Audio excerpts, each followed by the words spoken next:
Hello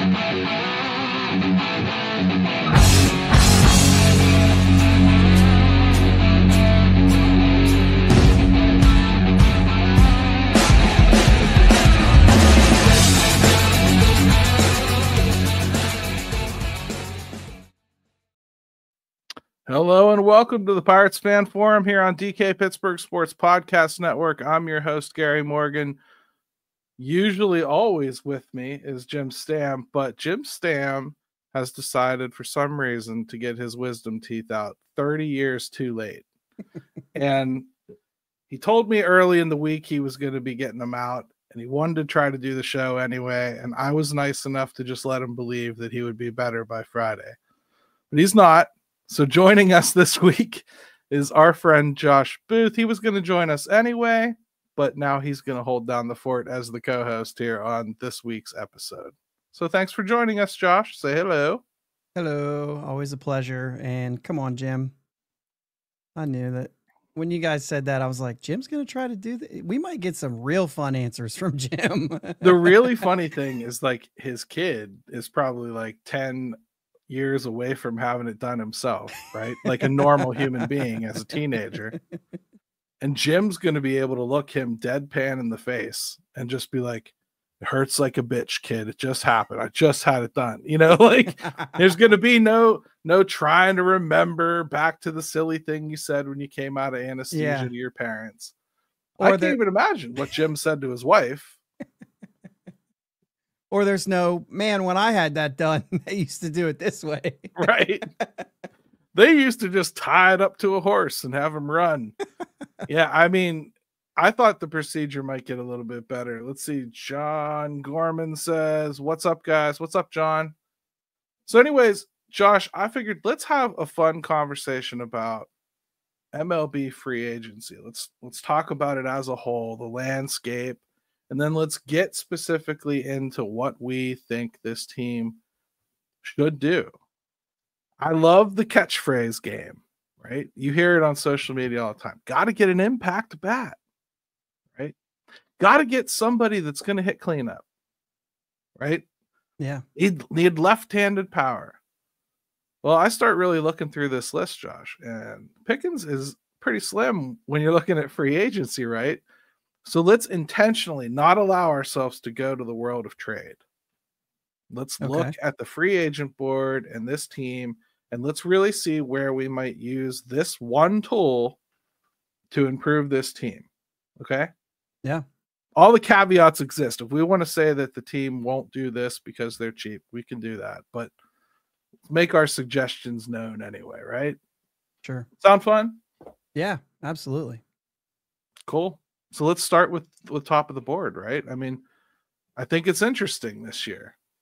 A lot of people are wondering if it's going to be the same kind of season or not as it comes to the offseason. It was slow last year, and a lot of the big names didn't sign until it was damn near time to start pitching. Oh, yeah. So the top of the board this year, again, it's pretty much all Boras clients. I mean, it's Corbin Burns and Juan Soto and Tyler O'Neill, Blake Snell. You know, you got all those types of guys. Are they going to sign quickly this time, or are they going to make us wait again? It looks like Soto's camp is starting to talk early. Yeah, I feel like they're going to be talking a lot. And I don't know. Jordan Montgomery, Blake Snell, there was specifically those two last year. Boras kind of let that thing push pretty far. And for a minute there, you thought it was going to hurt Snell, that he was fine. But Jordan Montgomery was not fine. And so you wonder if some of that's there. You wonder how much they felt like we screwed up because we did that. Right. And I think you'll know a little bit. Now, granted, the player still has a preference, right? Even though it's Scott Boras, I think there's some pull that the player can have. And so there might be somebody who says, hey, I don't want to do that. I want to go early. But I think if you see somebody sign early, I think there is a little bit of some ownership on that, saying maybe they screwed up last year and letting that go so long. I mean, well, Montgomery certainly felt they did, right? I didn't see that it hurt anybody else in that regard, and you know, Montgomery had a terrible season. I would probably blame anything unconventional that took place too. Yeah. Although he really only had what, a good season and a half before he became like a big name anyway. You know, I think we forget the Yankees like kind of willingly gave him away in the middle of a playoff chase. Like and then all of a sudden he did okay for the Cardinals and now he's this hot name. I don't know that he really has room to complain. Maybe he kind of just returned to the mean a little bit. And it had Yeah. nothing to do with Boris at all. Boris didn't tell him not to be throwing, right? Like, Right. tell him Yeah. not to be ready. Like Blake Snell jumped right in and was ready. Well, he didn't. Snell was a little slow out of the gate too. It took him about 3 weeks to get like Yeah. acclimated to facing major league pitching. The last thing he couldn't do, but physically he was ready. Right. Montgomery openly said he didn't start throwing until 3 weeks before camp. You know, so like that was on him. A little I bit think, on you, right? Yeah. Yeah. Yeah, for sure. And Arizona, to their credit, I think didn't they come out and say like, yeah, we kind of screwed up. I pushed the GM to do this. I shouldn't have. Yeah. Well, then full circle. Now they're stuck with him this year, right? Because he's like, I'm not opting out. You're going to pay me that money.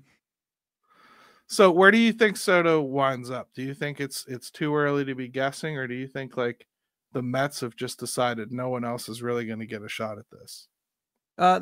That's twofold for me. Yes, it's too early, and absolutely, I think it's the Mets. It's too early to really say, but it's not too early to have fun guessing. But I feel like the Mets are going to go in with the idea that they can't be beat. And I think there's some underlying things for Soto too. I mean, we're talking about a guy who is regarded as a top bat and yet doesn't have an MVP. Does he want to be the understudy again? Under Judge, under Ohtani and maybe Freeman, depending on, you know what I mean, how you feel. But does he want to be that? If he goes to New York, he's the guy. Well, he is, unless he really means what he says with going to a team that's going to do everything they can to win. If that's really what it's about for him, then I could argue that he'd be better off with the Yankees or the Dodgers. There's probably a better core there, right? The Dodgers are interesting, if only because they've already allowed this to start becoming a conversation about where Mookie Betts plays next year if they do it. And again, I think the Dodgers are still the only team that could pull off a deferral type deal for Juan Soto. And they might take advantage of that before it gets abolished. It's true. He just, for me, he doesn't fit their team. I understand he's great, but like he's not. They're disciplined on defense. They do things the right way, so to speak, and like he just doesn't fit that. Offensively, he's fine, right? Well, really, at the plate, he's fine. He's top of the food chain at the plate, but he's not a good base runner. He's not a good fielder. He doesn't have an arm. He has one thing he does. And it's really awesome. And it is better than most, if not everyone in the game right now. As far as we're still looking at 600, we're still looking at 600 million, I would think, right? I think if it goes the Dodgers way, yeah. I think if it goes Mets or Yankees, you're maybe in the 500s. Oh, I don't think the Mets get it done unless they take it above 600, because that's a lot of faith for him to place in the Mets. I think they'd have to do something extra special. And it sounds to me like Steve Cohen's kind of laying the frame right now for like, you're at least giving me a chance to top whatever you get, because this is where we want him to land. I'll say this, present day value 500, right?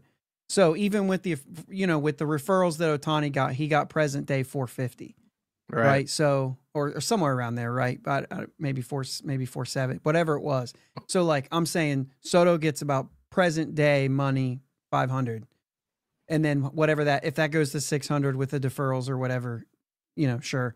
But that's kind of where I'm at. So however that lines up, I think, if you're Mets, that's, I kind of speaking to what you said, the Dodgers will pull off those big deferrals, where the Mets they're going to most of it's going to be present day payments.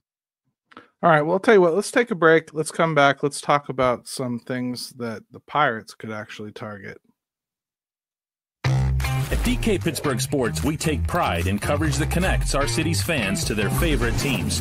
Now, that connection's stronger than ever. Introducing our all-new state-of-the-art app. Find expert inside reporting and original podcasts. Check live box scores. Track the latest stats. Chat it up with our community of thousands of fans, all in one place. The new app from DK Pittsburgh Sports. Coverage that connects. All right, welcome back to the Pirates Fan Forum here on DK Pittsburgh Sports Podcast Network. Let's see. Our bet says, who cares what constitutes a big signing? We know it's not happening. Well, why are you here? That's what the title of the show is. Why did you come? That's what we're going to talk about. Let's see. Boris is the devil, says Douglas Smith. Might be a week late. The Halloween episode was last week, but yeah, I could see it. Let's see. John Gorman says, damn well Boris wants Soto to break the Ohtani contract. Yeah, I'm sure he'd like it, but I don't think he's going to get it. And let's see. Douglas Smith, the Dodgers are interesting only how they will influence the next CBA. Yeah, except I kind of think that whole deferring payment structure is probably so universally disliked by all the other teams that I don't see it being much of a fight. It's more of an eventuality. That's why I think if the Dodgers are going to use it again, it's going to be now, and it's going to be on a player like Soto that requires it, or you could actually benefit from it because you're actually stretching out a big pay. I don't think there's another player like that, unless they went out and tried to get like a real big deal for like a Blake Snell for 3-4 years. But even he is like one of those guys that I think we've seen him struggle to get valuation because he doesn't pitch long enough into games. Right. So I don't know. I think it's Soto or bust as far as that gigantic contract goes. And if the Dodgers want another one, that's the guy. Mm-hmm. Yeah. First base though. I still remain kind of convinced that the best option for first base is probably within this team already. I think I would move somebody there. We've suggested Brian Reynolds, but I'm okay if it has to be Endy. If it's Endy, I need some kind of a veteran to come in to like kind of make sure that he's not swimming all on his own, But I want to look at the free agent board anyway, just because you keep hearing, go get one, right? Well, let's look at what's actually there. Christian Walker, 34 years old already. He received a qualifying offer from the Diamondbacks. For those of you that don't know, that means you lose a draft pick if you sign the guy. Not the end of the world. Not saying the Pirates shouldn't or couldn't do it, just mostly that they kind of usually don't. Pete Alonso received a qualifying offer. He's also going to require a $300 to $400 million contract, most likely. Right. And I'm not sure he's going to play $300 or $400 million baseball for as long as that contract's going to be. I wouldn't do that. Would you, Josh? No, I wouldn't do it. Some of that is that I just don't like Pete Alonso. Not a huge fan either. I have bias included. Not a huge fan either, but in all sincerity, do you think he is kind of a guy that you would say, like, if you're not going to get him or Christian Walker, you're not really upgrading first base here? We look at the rest of the board. Is there anything that really interested you? I got to go to like Paul Goldschmidt at 37 years old. I would give him a year or two. If he winds up being a bench guy in the second year, so what? Right. If you end up trading him, so what? Yep. Just safety net for some of these kids like Triolo or Endy or Henry or Bard or Reynolds or whoever to become the first baseman. Yeah, and I'm actually okay with a Carlos Santana 1 year thing too. I said before that he came out and said he's got 3 or 4 more years. I don't know about that, but I could give you one. I mean, he just won a Gold Glove. The power was there. I think that there's still something there, but it goes back to that same thing where you're saying, even if it just gets us so far, and then we already know, like he's a known commodity. We know he's good in the clubhouse. We know he's good with young players. And so you get that benefit as well. But that to me is better than a year older Justin Turner. You know what I mean? It's better than Anthony Rizzo, who's 4 years younger. I like the total package there better. Rizzo's is hurt. He's not healthy, and maybe he gets there, but it's not a chance. I mean, like I said, I like Santana better. I definitely would not do Josh Bell. No way. No. I just he's really the youngest best option out there. Ty France is out there. Does that interest you at all? I think he's really kind of MLB average, if anything, right? To me, if I do anything, I'm looking for veteran presence and maybe some pop. That's Carlos Santana or Paul Goldschmidt to me. And I don't know if I want to go back to the Carlos Santana well after they kind of snubbed him last year. You know, I don't know that he's going to be as hungry to come back as he was, the year before. Yeah. So they may have burned that bridge for all I know. And Paul Goldschmidt, for all I know, man, the Cardinals could just have been ensuring they were going to get him cheap. They just said they're moving on, and he ends up going back, I think that's probably my top interest would be Paul Goldschmidt, though. Yeah. Defensively, he'll handle it. Yep. Can't run anymore. Not hitting as many home runs. But he was a little bit of an anomaly in the fact that he was a first baseman who could swipe, 25 bags year in, year out. You know what I mean? So I don't think you're getting really much. I mean, you're talking about a team who's going from Rowdy.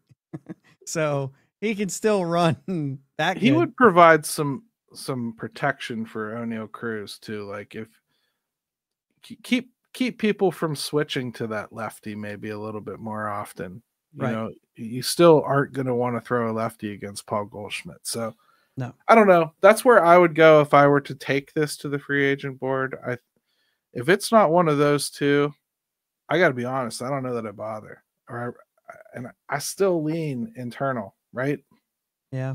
What about you? If you had to go internal, who would you? It's for me. It's Reynolds. I can't get by the idea of if Reynolds gets less on the legs on the field.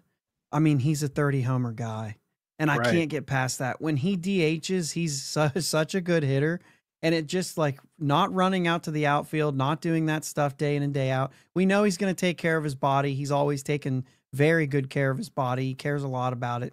So it's not like he's going to let himself go if he doesn't have to play outfield.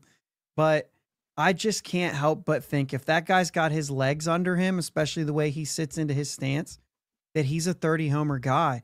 And you upgrade offensively, probably the most important guy in your lineup. And I can't get past that every time I think about it. And the fact that he's willing to do it is what really got me going on it.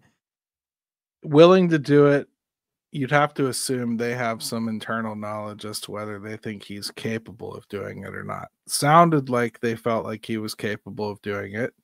Mm-hmm. So I guess maybe I'm not going to panic about first base. I think there's a better way to fill first base than the free agent market to me, and that would be a trade or moving Brian Reynolds over there. That's what I think we could probably see them do to fill this role effectively and better the team overall. So let's move him. But if we move him, are we going to left field next? If you move him, then we're opening doors for sure in the outfield more than we already had, right? Yeah. Now you've got O'Neill Cruz out there. Let's see. Douglas says he's good with Cruz. Well, me too. But he still just got out there. So, I mean, he's still a trailer in a hurricane path. You know, there's absolutely no assurance that he's going to stay there, and nobody's going to give you that assurance this offseason. But I liked what I saw. I think he was on the right track, and he certainly took positive steps. Also seemed to embrace it, which I think is probably most important. He looked happier out there, to be honest. He did look like he was starting to enjoy it. He certainly looked freer at the plate. You know, wasn't wearing it in the field as much anyway. So I like that. But O'Neill Cruz could very quickly become the Pirates' only returning outfielder if you're not careful, right? If you're talking about moving Bryan Reynolds to first base, well, how long does he last at first base if you have not done anything in the outfield, right? So let's look at the free agent options in the outfield. Tyler O'Neill is probably the top corner outfielder available, I'd say. He's 30 years old. Hit a lot of home runs for Boston. Surprise, surprise. Spent a lot of time on the injured list. Hit a lot of home runs as a right-handed hitter over the Green Monster in Boston. Just pointing it out. Not saying that it disqualifies him or anything, but go back in his career and count up how many times he's hit 30 home runs before that situation occurred. Still, a good target. Another Boris client. That's not a lockout to the Pirates. They have signed Boris guys before. But I think Tyler O'Neill at 30 years old is probably not looking for a 1 or 2 year deal from anybody. So the Pirates are probably going to have to pony up. I'm thinking this is probably Bryan Reynolds' size contract that he's going to get from somebody, at least something close to that. I bet he gets something approaching that. Bryan Reynolds really doesn't make a lot of money. I think he's going to have a hard time. Well, sure. Yeah. So AAV, absolutely. I think he's going to have a hard time finding a team who's willing to go too deep with a contract because of the injury history. I agree. It's bad. It's going to be a Boris opt-out situation, most likely. Well, right? And so you know how Sherrington loves opt-outs. It's going to be one of those 6 or 7 year deals with an opt-out after year 2 or something. You know, do you think? I would be surprised if he gets more than 4 years because of that. Probably. I've been surprised before. Just to throw it out there. So let's kind of roll him out because I don't see it. And while I'd take the right-handed Pop, I think they need left-handed Pop even more. So there's probably better options out there. I don't think Teoscar Hernandez is an option. He's got a qualifying offer. Anthony Santander, qualifying offer. I think he's going to probably get poached by one of the bigger teams as well. Juan Soto, we already discussed, is not really in the cards here. None of the center fielders are good. Can we agree there? We don't want any of them. None of them. Although there's a part of me that would be tempted to have a Swiss Army knife like Kike Hernandez. Yeah. You could do an awful lot with him. He can play shortstop. He can play third base. He can play anywhere in the outfield. Pretty productive bat and certainly a proven playoff performer. If you could get Kike Hernandez and just ignore his numbers and know what he is and trust it, that's a guy I would like to see them take a swing at. You know, that's a good depth piece, right? And he's used to playing that role. Yeah, I mean, think of a better version of like a Sean Rodriguez who can jump around but actually be better than that. Yeah. So he's a guy that I wouldn't mind seeing him take a swing at. Now, I got a preference here. I like Michael Conforto. That's a guy I think I would go with. I saw earlier in the chat here somebody else said Conforto. I think it was Dave White. Yep. So Conforto. Jurickson Profar is interesting. Boy, we've waited forever for him to turn into a player, and he kind of turned into a player in the last couple of years. not unlike Tyler O'Neill, really. Do you trust it? You know that Jurickson Profar is real now? I think the Padres do, which is why I think he'll just end up back there. Oh, okay. But let's say the Pirates were like greedy and like went out and got him. Sure. Yeah. It's a dream we're living in, right? We're allowed to say money that. Talks. We got is he a guy that you'd want?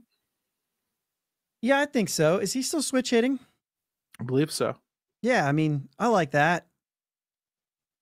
He's an athletic player. I think there are guys I would put ahead of him. Such as like a Jesse Winker, I think would just be like a tick ahead of him for me. Oh, really? Yeah, not for me. I think the left-handed bat, I think it's good. He can handle the glove. I don't know. Yeah, I'm not a fan of Jesse Winker. I'm really not. Okay. I didn't like the way he reacted on either of his last two teams from getting dealt, and the way that he talked about both of those clubs made me just kind of shy away a little bit from that. Sure. I'm not a fan. How about Alex Verdugo? He's always been kind of maligned. I've never really seen him reach his full potential, but he's a competent player. Yeah. Yeah. I don't know. Hoping for better. I mean, I guess if you're a 9-hitter on the Yankees, you can get it done. But I would say as a you got the same list as me though. Hoping for better. Where? I know. I don't see that. So I also like Conforto. I mean, just so like, and I would go left or right field in that position. Conforto is a little more consistent for me, right? Some of your power guys are going to be like power guys. Like, hey, this guy has, 30 homer numbers, but sure, he's a home run hitter. Conforto's, he could surprise you and hit 18 instead of 30, but also hit over 270. So there's a little bit more depth to his game. He also has injury issues. Yeah. You know what I mean? So there's a reason that guys reach free agency. I think that the reason that the top of the board is so clear every year is because when you reach the top of the board and you happen to be like on the right side of 30 and you have been productive more of the years that you've played than have not. Yeah. You're going to make some money. You're going to be at the top of that board, and you've probably been stubborn about not wanting to sign for less than you felt you were worth for quite some time. When you get to that point, you kind of have the market by the balls. Most free agents are 32, 33, 40 even. They're on the wrong side of most of those metrics. They're probably on the way down. They're Andrew McCutchen. That sort of, float around the league type. Like another outfielder out there is David Peralta, 37 years old. You that's a name that a couple years ago, I think Pirates fans probably would have been like, all right, we're really trying, right? Well, it's only been a couple short years, and believe me, they would not be seen as trying right now if they got David Peralta, right? So Michael Conforto, I think I agree with you, is probably like the low water mark on most of the outfielders. I just don't see anything else there unless you still want to consider Jock Peterson an outfielder. Most people have him locked up as a designated hitter only. But if you think he can still play outfield, I think one thing he'd be banking on is if he thinks he can still play outfield, he would be motivated to take a shot on maybe a place that's saying, hey, this home field's going to favor you a little bit. You're going to get your fair share of not only opportunities to play the outfield, but also opportunities to play lefties. And all these players who are quote unquote platoon players, and he's a massive one. Like, he crushes right-handed pitching. And boy, do the Pirates Tyler need O'Neill that. is good against lefties, not to what Jock Peterson is against righties. You know what I'm saying? The Pirates need that badly too. So yes, Even if But he's just a counterbalance for Kutch. yeah.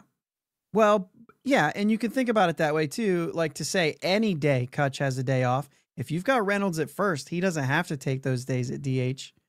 Now you Right. put Jock there, and you've got a little more flexibility there. But also, if you're a team that says, no, we're going to give you a chance to prove yourself against lefties too, because we'll put you in this lineup against lefties. I mean, what's your other option? You know what I mean? I mean, you're going to have Jack Sawinski out there, or you're going to have somebody, you know what I'm saying? It kind of feels that way. If he's going to get more opportunities to play every day, it's been some years, but he used to want to prove that he could handle the lefties too. Yeah, it's hard to tell where he's at. He's been on the West Coast, and it's not like I've gotten to pay attention to him, a lot. I know the Giants weren't very good, and they chose not to play him a lot. So probably a good indication that either he can't play a lot, or they certainly don't think he can play in the field. So, because the Giants are pretty committed to being a good fielding team. They always have been anyway. So right, and it's a difficult outfield as well. That right center gap is huge. Yep. And so when you start to think about that, I mean, you could understand the difficulty there. Arizona, I don't know. I guess that's interesting. Arizona last year, still he's just still a good hitter, but when he was mostly a platoon player, like almost entirely, he had 275 last year. Yeah, so I have no problem with bringing in on base. I have no problem with bringing in a player like that. That's a proven bat at this point. You know what you're going to get out of him. He's pretty consistent. I think he answers at least part of what you really are missing, an element: left-handed power, consistent left-handed power. I wish he could play the field. Maybe he's another first baseman convert. You could consider something like that as well. But that's a guy that I think I wouldn't mind taking a swing at. I don't really like too many other options out there. Randall Grichuk's another one that I thought about, but Randall Grichuk's kind of like a bottle rocket that you lit and ran away from, and you waited for it to go off, and it didn't ever take off, and now you have to cautiously walk up to it and hope it doesn't blow up in your face, because he's just never really taken that next step. Yeah. But I don't know. What do you think of what's here? We talked about what's here at first base and some of the options there. The outfield, for now, we have to include Reynolds in that mix. Sure. We heard Alex Stumpf on North Shore 9 rightly talk about the chance that they could return Jack Sawinski and Brian De La Cruz in a platoon role in right field. I know he took some flack for it, but he's just telling you, straight up what could happen. What if they do that? Well, I think if you were to make one of these moves, right, and make a move that would move the needle significantly, and whether that's Conforto or whether you think that's O'Neill, or whoever else you have, it can't be like a Jesse Winker or even a Jock Peterson. But if you were able to get somebody like, let's say, Conforto or O'Neill, and put them in left field and have Brian Reynolds there, and you were able to upgrade maybe shortstop, and I don't know if we'll get there or if that's even a thing, however you do it. If you were able to do that and add to the offense in a way that way, which, by the way, I'm speaking in my reality here, moving Brian Reynolds is an offensive upgrade to first base, right? So I'm operating with that assumption. I think you could start the season with those two battling it out, knowing that there could be moves that you can still make in season if they're not cutting it. I would say the same at shortstop. I have no problem with IKF starting the season as your shortstop if you've replaced both of those corners, or a corner in first base and Reynolds in the other corner. So, to me, it's can you add enough to help me, to get me to say I'll accept it for now because you did well somewhere else. You know what I'm saying? I mean, but and then again, is Jared Triolo right now already Jordy Mercer? Now, so I was on this show when I read you off the unbelievable comparison of Jordy Mercer and Jared Triolo. And that season wasn't over, and then Jared kind of went on a tear the rest of the season, and he won a Gold Glove. So, yeah, I mean, if he ended up being your starting shortstop, I don't think it would be insane. I could see it happen. I don't think it will this year because Isaiah Kiner-Falefa is going to play somewhere. But yeah, I could see it being Jared Triolo within the next year or so. I really could. I want to talk about some other non-conventional upgrades, and I really want to get into the bullpen because I think that's probably the place where I could see the Pirates really start tossing around Fliff, not even counting it a little bit, and make the most improvements whatsoever. So let's take a quick break, come back, let's pick up where we left off and finish the offense first. At DK Pittsburgh Sports, we take pride in coverage that connects our city's fans to their favorite teams. Now, that connection's stronger than ever. Introducing our all-new state-of-the-art app. Find expert inside reporting and original podcasts. Check live box scores. Track the latest stats. Chat it up with our community of thousands of fans, all in one place. The new app from DK Pittsburgh Sports. Coverage that connects. All right, welcome back to the Pirates Fan Forum here on DK Pittsburgh Sports Podcast Network. Josh, we've talked about upgrades to a few positions, and I got to be honest, I don't feel like we've upgraded the team all that much.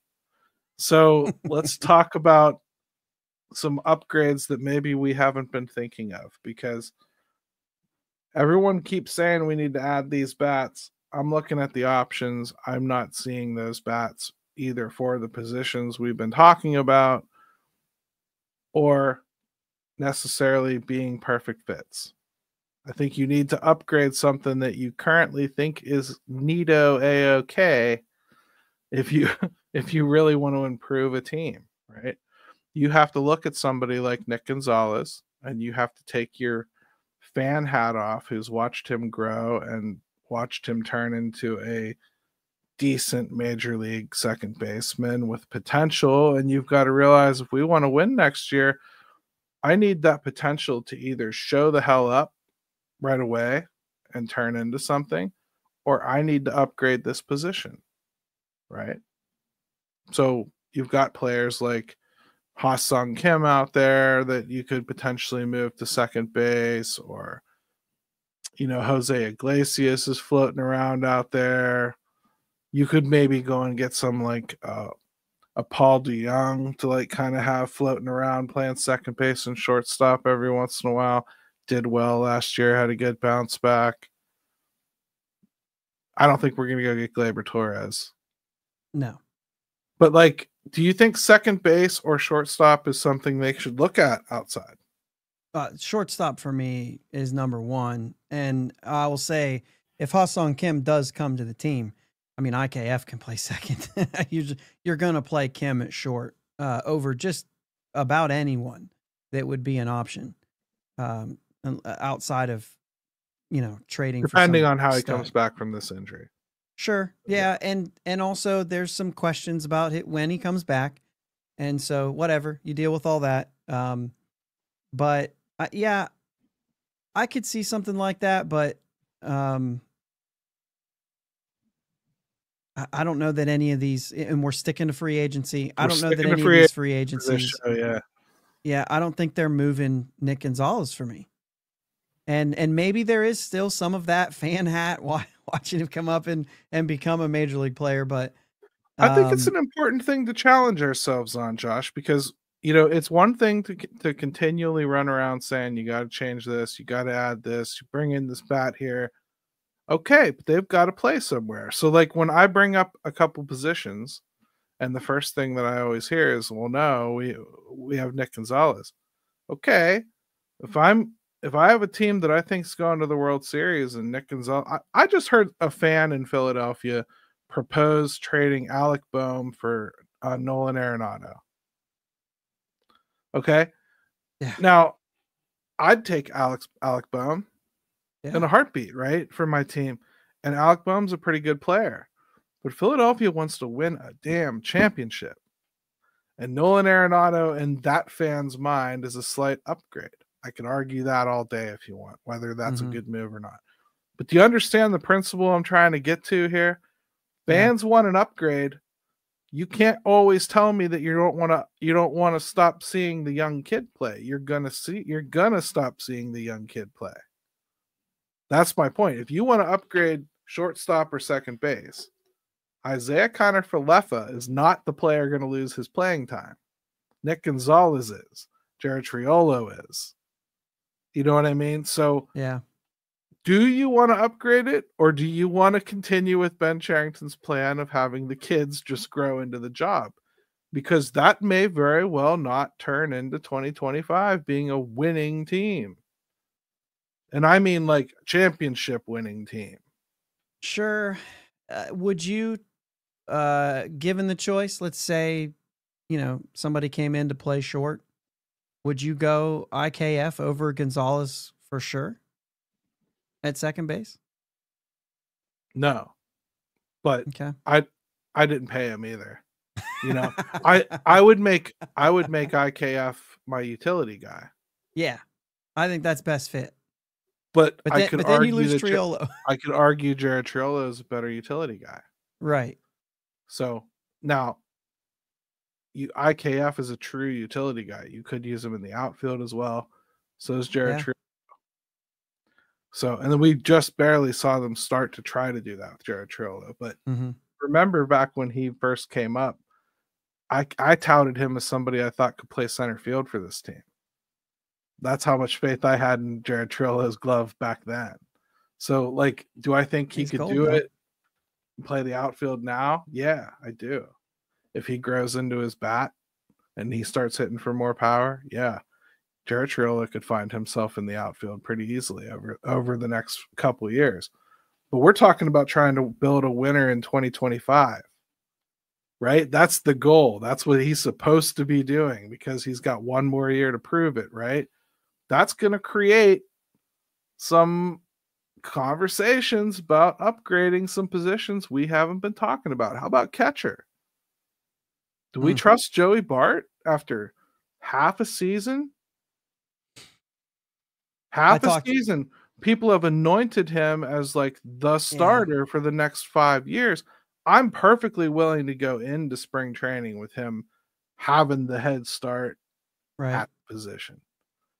But you're backing him up with Henry Davis, who has failure to launch so far, and Andy Rodriguez, who's coming back after not facing any pitching for a year. Is he going to be good? I sure hope so. But I don't know that I want to go into the season like that. You could very easily fall to Bart and Jason DeLay. Right. So if you really want to upgrade this team again, I say, catcher's a position that can pass, right? We can all say, like, we can sit back and say, okay, well, catcher's catcher. If we can get, some value, we're crazy about what Bart did, and like, we've talked about. I'm not sure that's sustainable. He's, once you have a winter off, how do you come back? If he does come back, that's great. I've seen a lot of, well, let's move Bart to first base. Well, there's just no point. Because what's good about Bart offensively, as soon as you move him to first and you look at those numbers, they're just not as good anymore. So it's not the same thing. But you can pass a little bit at catcher. But once again, it comes down to what they've done everywhere else on the field. Right. So, yeah, I'm desperately scratching at the walls, looking for positions where I can get fans to openly say, yes, okay, I'm fine not seeing kids play there. Or, yes, I'm fine with those kids starting in AAA and they have to force their way up here. That's what I'd love to see happen in right field. That's what I would be okay with seeing happen at catcher. I'd be okay with seeing that happen in right field, like you said. Have Jack and Brian De La Cruz start in AAA. And if they never make it back, they never make it back. You've got MLB depth down there. Yeah. That to me is the best way to improve the team. kids aren't going to start here. That's all. You have to be ignorant about it almost. You have to look at your starting rotation and you have to go. I think if you're trying to build a championship team, you don't think of it like fans do, where we're going like, okay, we're going to start with Paul Skeens and Jared Jones. That's going to be awesome. And Mitch Keller, he's going to bounce back shortly. And Luis Ortiz, man, he's looked great. And Bailey Falter for sure. You know, he's definitely going to have another season where nobody understands how he got all these outs, but he did. Okay. Nobody should do that. You should go in going like, okay, Paul Skeens is a phenom. He's in a different category. Yes, we expect him to be good. Mitch Keller, we signed him long-term. We're not going to relitigate him every single year. Yes, we think he's good. Jared Jones had a unsteady rookie season, if you really want to look at it without rose-colored glasses on. Unsteady. Lost his velocity. Struggled like hell to figure out who he was after he lost his velocity.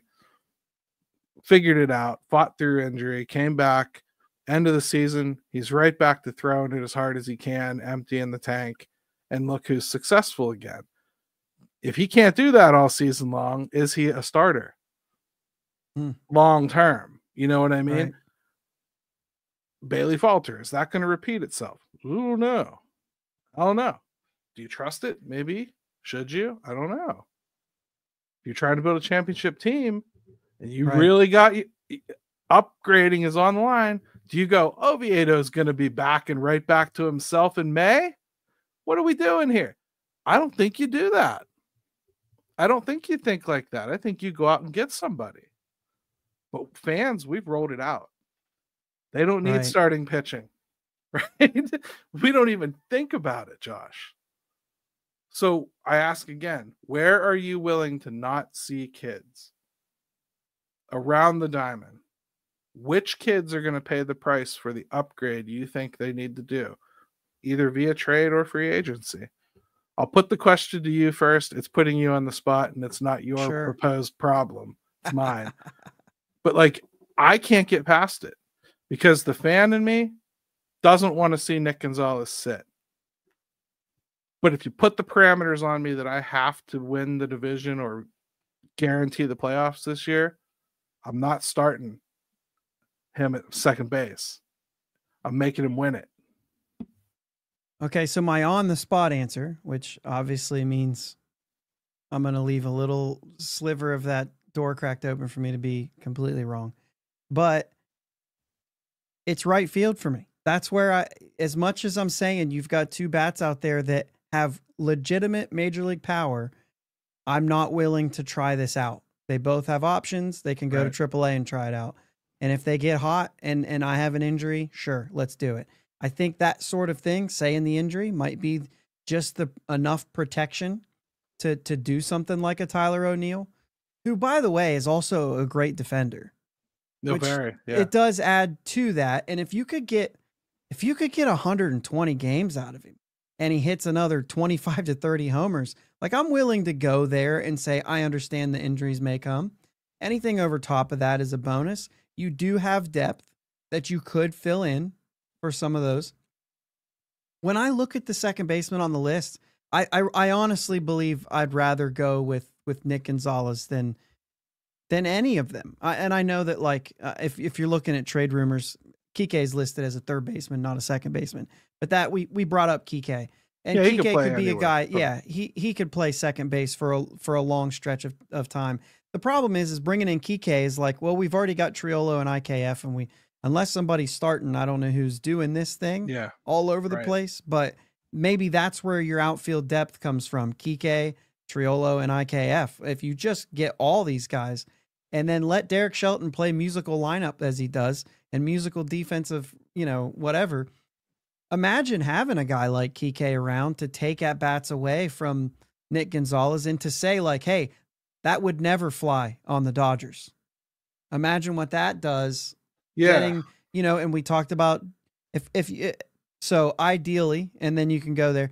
If you get O'Neill and Peterson in the corners and Reynolds at first, and you've done something else, like, it feels better, right? It feels better. And then you're back. That's not any huge guys. but you're backed by then hopefully a Henry Davis that figures it out. Hopefully an Andy Rodriguez that figures it out. Hopefully a Jared Triolo that forces the issue. Yep. Hopefully a Nick Gonzalez that makes sure he belongs up here. That's hopefully a Leo Vera-Peguero that pushes his way up here.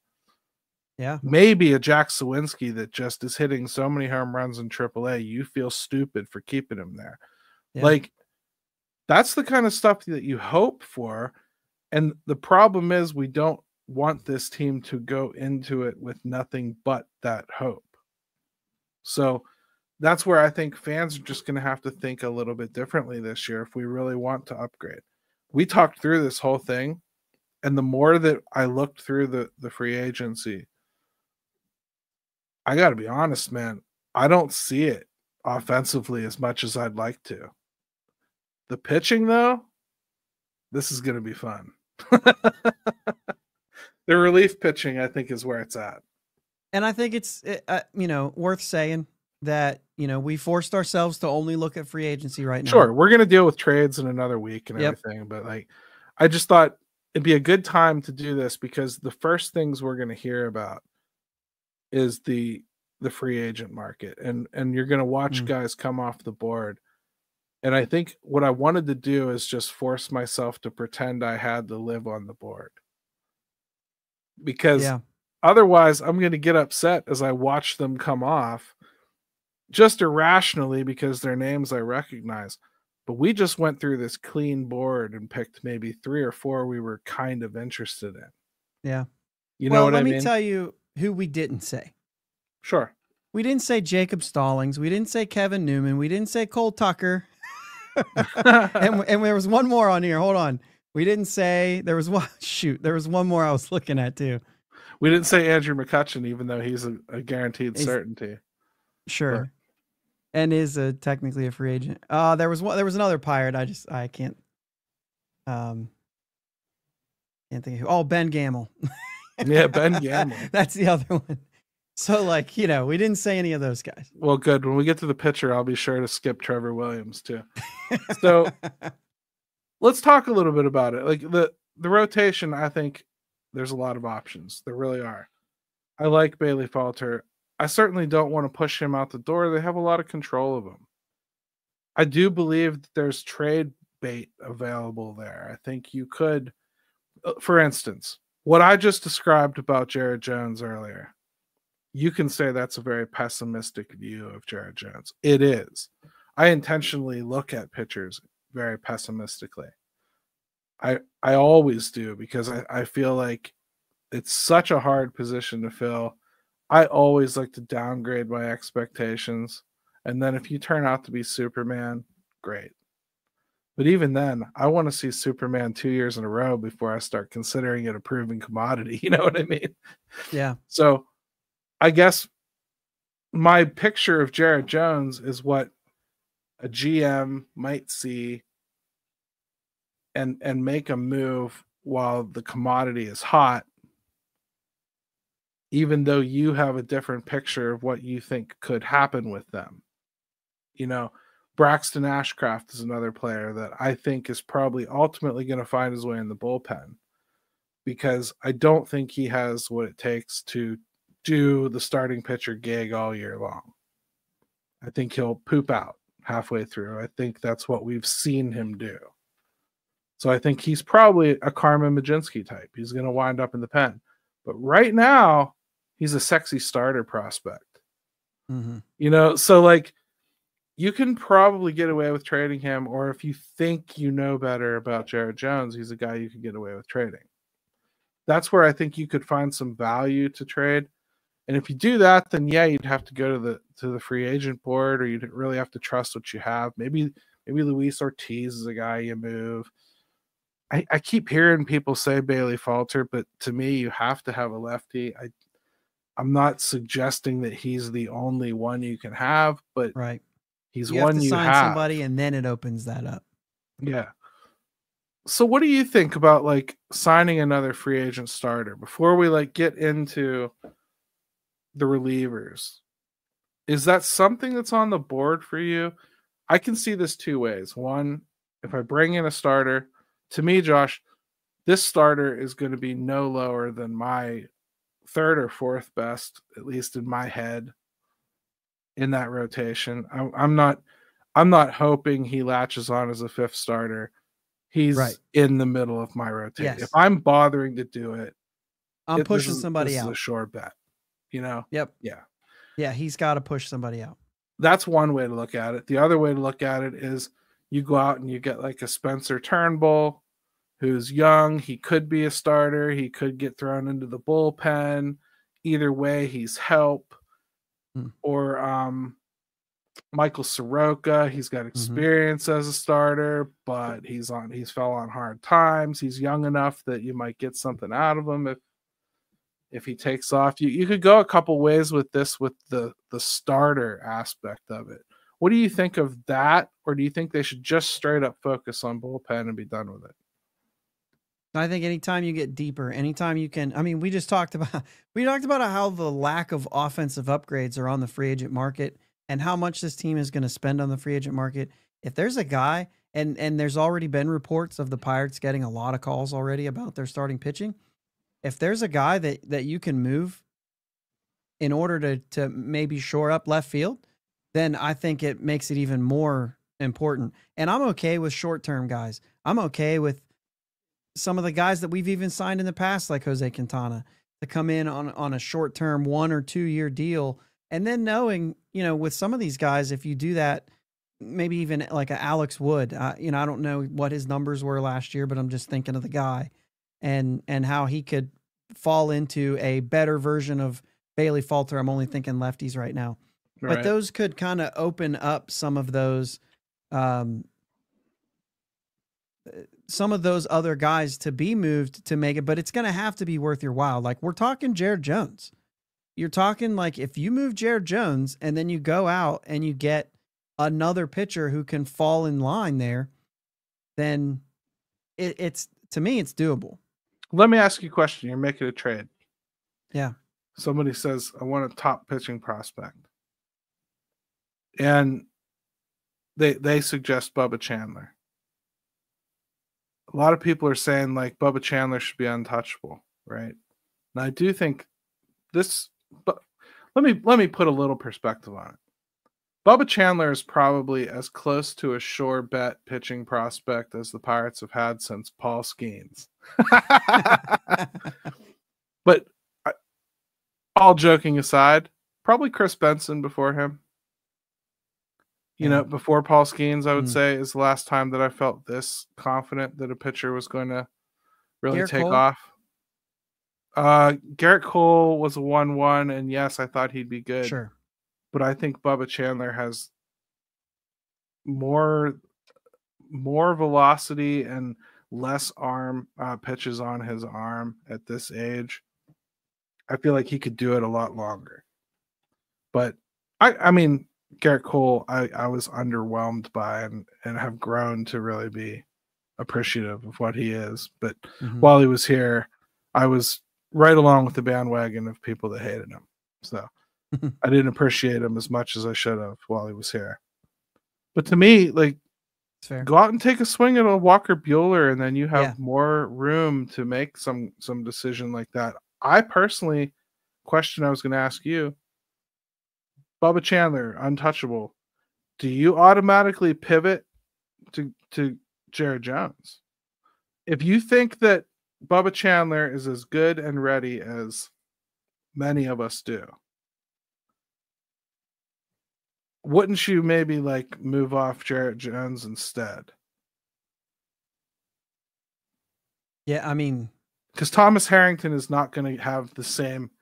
I think Thomas Harrington could be better than Bubba Chandler, but the way he does it is not as traditionally sexy and valuable on the trade market as Bubba Chandler or Jared Jones would be. In other words, this would be a sneaky, smart way of utilizing your assets, maybe. That's all. I'm not suggesting we should trade Jared Jones. I've been really picking on him this episode, but I did you get that. what I mean. And I don't necessarily want to, right? But I would understand if it was for the right move. Bubba Chandler would be a little bit harder for me. I think I think everything is there to pass up Jared Jones. And Thomas Harrington, I think, is always going to be more valuable to the team that has him than he is to the team acquiring him. So I would never move him.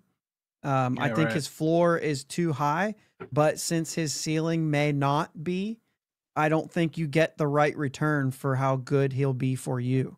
Gotcha. So that's my thing about, and why I know a lot of people have said things about Harrington, and I'm always like, nope, I'm an easy no. And that to me is my thought process, is I don't think he gets the right return for what you value him as. Yeah. And so that's there.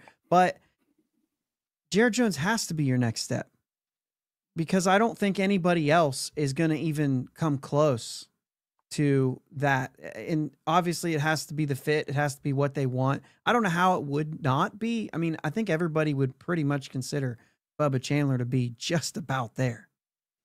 So I don't think anybody's getting him saying, we need a guy who's 2 or 3 years off. You know what I mean? Like, they're not doing that. So. Right. But I also think there's still that element of, until you've seen them do it on the big stage, it's really hard, and I think if an honest evaluator looks at Jared Jones, there's good and bad.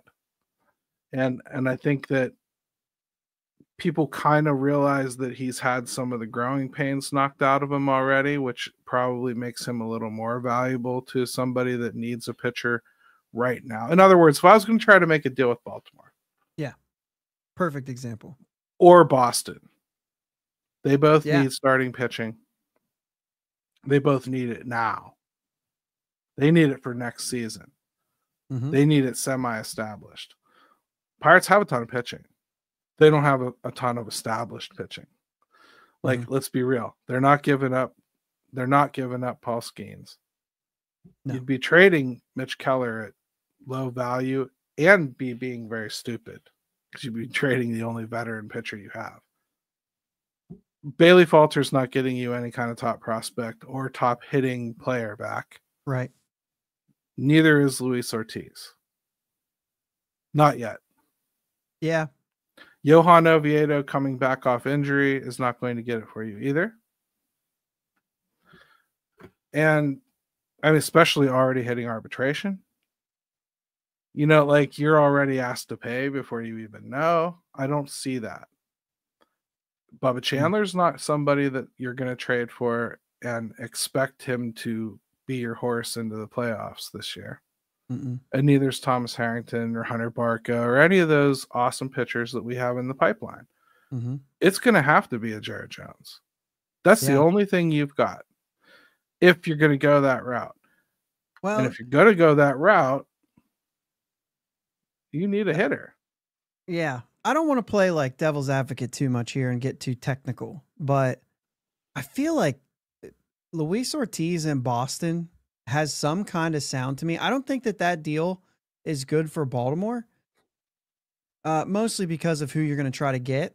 But imagine like that, a Wilyer Abreu for a Luis Ortiz type deal. And then we throw in like a Hunter Barco to sweeten the deal, or somebody that's a little further away just to kind of, boost up the deal. I feel like that's doable. They've said that Wilyer Abreu might be available. I wonder if that's not something that is an upgrade for both teams in that sense. And so I don't think that's a Baltimore deal, though. I don't hate it. But I think like you're talking about like Jared Jones is a top prospect. Let's pretend like you're trading him and he was in AAA right now. With what you know about him, you're probably looking at the equivalent of a top 100 prospect with a little bit less risk. So if you could get somebody to give you like Kobe Mayo, or Colton it's probably Cowser. Too much to ask for Roman Anthony. But like, if you're trading one of your very top prospects who's an MLB 100 top prospect like Bubba Chandler, I think you could ask for another team's MLB top 100 player, right, in return. Maybe that's an interesting way to go. Think about trading a Bubba Chandler for like a Roman Anthony or Kobe Mayo straight up. They need pitching. We need hitting. Boom, boom. Yeah. I just think they need the pitching now.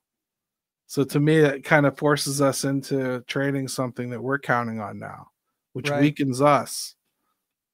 But then you tap into that. You know, we talked about Walker Buehler. You go into that kind of realm and see what you can get on the free agent board that it maybe, because there's more valuable arms available, it does enable you to maybe play with some of these guys. So let's talk bullpen, because first, we've gone long because you're paying me back for what I do to your show. And so, and if Jim was here with his wisdom teeth problem right now, I think his contribution to the conversation so far would have been so relief pitchers. And who knows? He's on Oxycontin too, so who knows what would have happened. I hope he's watching. So relief pitchers, there's no reason the Pirates shouldn't go out and get 2 or 3 of what they want. Yeah. Period. I don't think that you have to spend $10.5 million on one arm. I think that's a waste of money this time. I'd rather see them go out and try to get like Clay Holmes again. Or, he's a free agent. Go out and get Clay Holmes, 32 years old. He's figured it out, clearly. You can stick him right in the back half of your bullpen. He's what you hope Colin Holderman turns into right now. He's a 7th inning monster. Yup. You got Tanner Scott out there. That's a great option. Go out and target Tanner Scott at 30 years old. Prioritize that to replace Chapman. Kirby Yates. Go out and get Kirby Yates. Yeah. Good with that. Hell, you know what? Go get Craig Kimbrell cheap as shit. 37 years old, coming off a crappy season. Still as crappy as his season was, 1.3 WAR last year. Go get him and shove him in the back of your bullpen. If he doesn't work out, so what? Let him go. I think there are so many options in the bullpen. The Pirates have no excuse whatsoever to come out of free agency with less than 2 or 3 of them. And they should be good ones. I think if you get a righty and 2 lefties, I think that's almost the minimum. You know what I mean? I would agree. Now, but unless to me, this is so easy pickings, man. They should for sure. This should not be like an NRI situation. Yeah, you can go get those 2. We understand how it works. Go get those, and you maybe find a Honeywell and they stick with you this time, or you get a Barucki that way or whatever. Right. But be pretty sure this time. Go get Paul Sewald. Go get guys like that.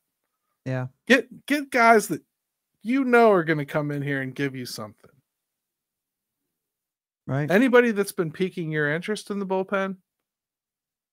I mean, Tanner Scott's an easy one for me. It's like, target that everybody wants him right now. So that's going to be the tough thing. But you spent $10.5 million on Chapman last year. I'd spend that on Tanner Scott.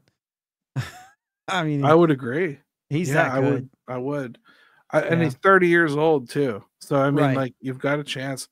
You've got other guys. Give him 3 years. Give him 3 years, 35.